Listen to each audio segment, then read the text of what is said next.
Hello and welcome to another edition of What Does This Deck Do? This week we are focusing on Cephalid Breakfast, a very unique combo deck in the Legacy format. Let's get started. With one of the weirder deck names of the format, Cephalid Breakfast hails from an era of Magic where the format extended was a much larger part of the game, and combo decks were primarily named after breakfast or breakfast cereals, such as Full English Breakfast and Cheerios. The primary game plan of that era was very similar in nature, however, utilizing the combination of Cephalid Illusionist and Nomads en-Kor to win the game. Nomads en-Kor can repeatedly activate, targeting Cephalid Illusionist in order to make you mill 3 cards at a time.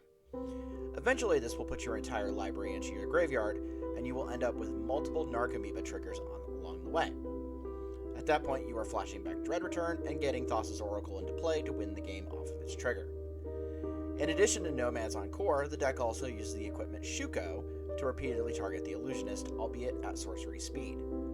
While primarily focusing on this combo is important to Cephalid Breakfast, it has established itself as being both a combo and control deck, utilizing backup plans like Stoneforge Mystic and equipment like Batterskull and Cauldron Complete to win the game.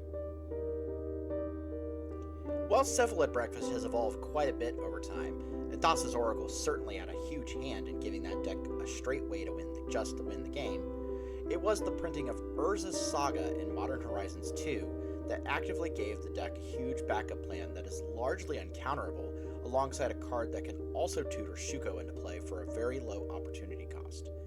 Saga has since become a pretty solid staple of the deck overall, given that it allows the deck a way to win games without really casting spells, if it needs to.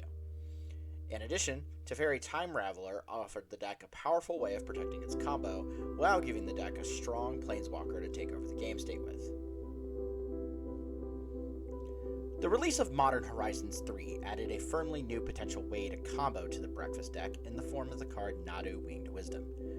While Nadu has seen bans in multiple formats at this point, the card's power level in Legacy seems ultimately pretty stable as of this video, and it has firmly improved Cephalid Breakfast as a mere splash for green in what is typically an Azorius and Black Splash deck.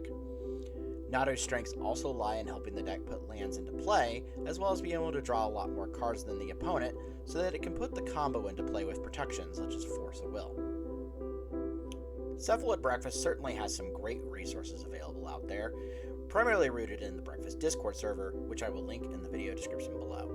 This is a deck that definitely showcases creativity and passion amongst the people who are actively developing it, and that passion has been actively rewarded with a lot of success by this deck.